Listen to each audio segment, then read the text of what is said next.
Our system is designed to keep most people broke financially and poor mentally. Think about it. Banks profit when you are in debt.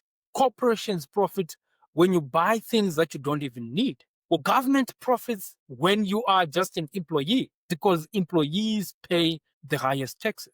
Well, if you don't want to stay stuck making everyone else rich, you have to break free of the traps built into the system.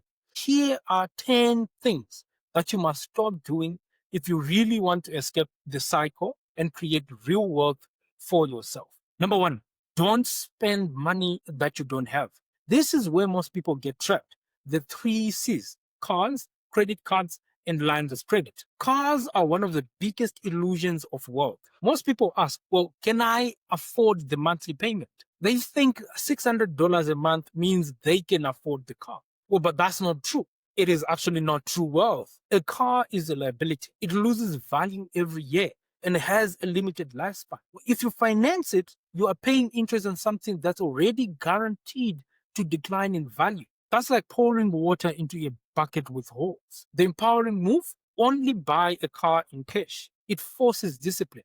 Maybe that means a smaller car, but it also means that you own it outright. No monthly payments, no debt chain, just freedom. Every dollar that you don't give to the bank in payment is a dollar that you can put towards building real assets. Credit cards are even more dangerous because of their insane interest rates. The average American household carries about $6,500 in credit card debt.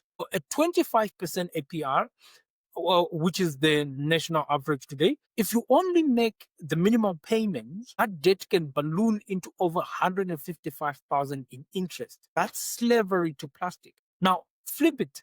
Imagine investing that same 6,500 at 25% annual returns for 30 years.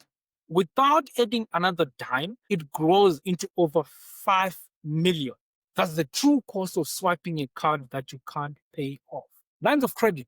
This is another trap.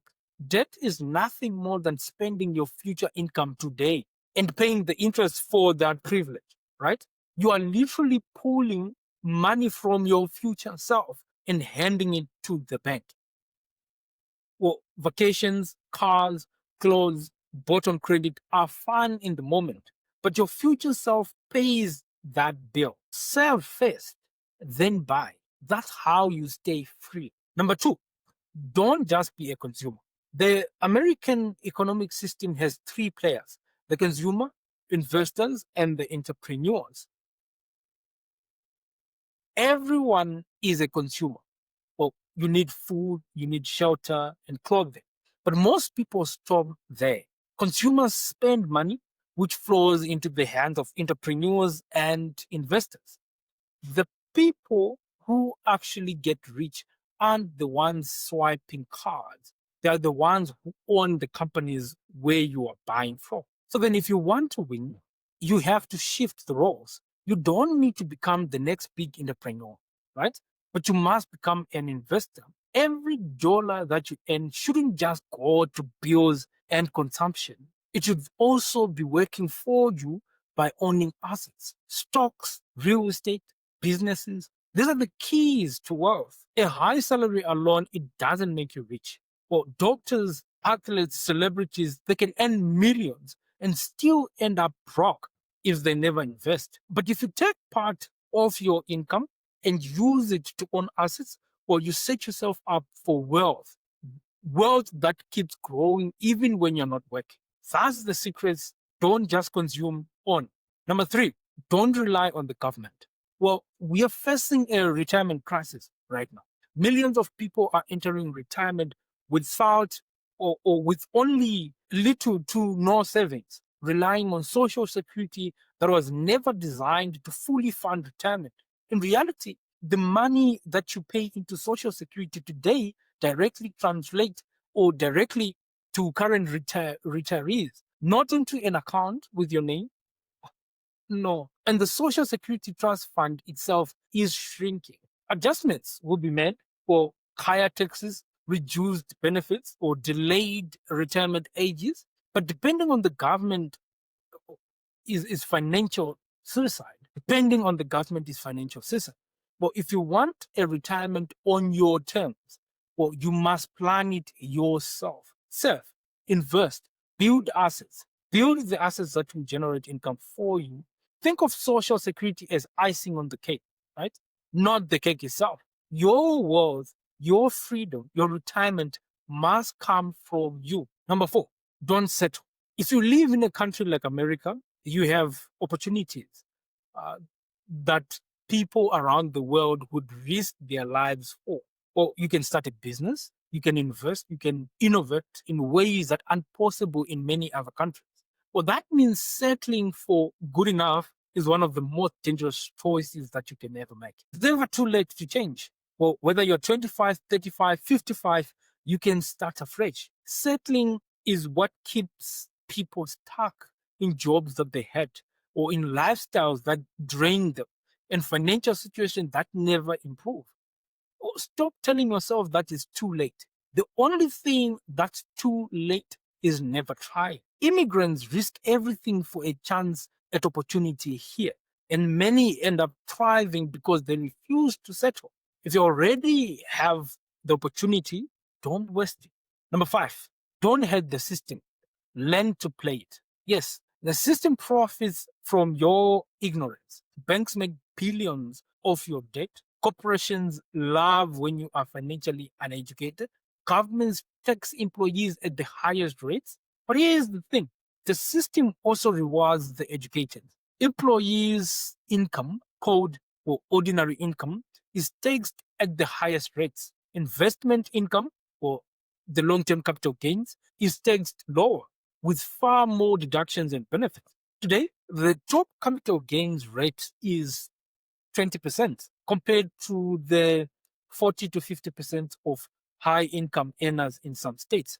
So don't hate the system, don't hate the game, just learn the rules. The wealthy, they don't complain about taxes, they learn how to use the tax code legally to their advantage. Well, you can too, you really can. If you invest in financial education, knowledge is your leverage. Number six, don't chase shiny objects. Everyone wants to get rich quick.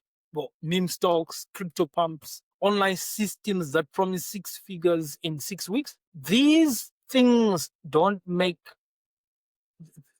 they they don't make everyone rich. They do make a few people rich, but most lose everything. Wealth is not a lottery ticket, it's a strategy. Real wealth is built slowly through consistent investing, learning, and patience. That doesn't sound sexy, yes, but is the truth. Well, if it seems too good to be true, well, maybe it is. Number seven, don't invest more than you're willing to lose. Investing comes with risks. Losses are part of the game. Even Warren Buffett has lost millions or billions actually on bad investment. Well, the difference is he never risks money that he can't afford to lose. Your investment money is not your grocery money. It is not your rent money.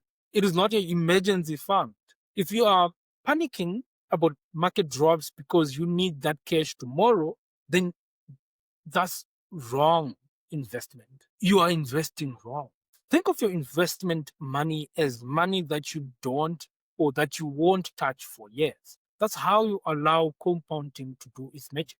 And never invest on margin. Well, borrowing to invest, it magnifies both gains and losses. And it's how many people go bankrupt. So don't do it. Number eight, don't just save all your money.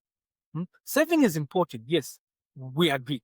But saving alone, it won't make you rich. High yield savings accounts they might pay 4 to 5% today, but inflation eats away at that. Real wealth comes from investing.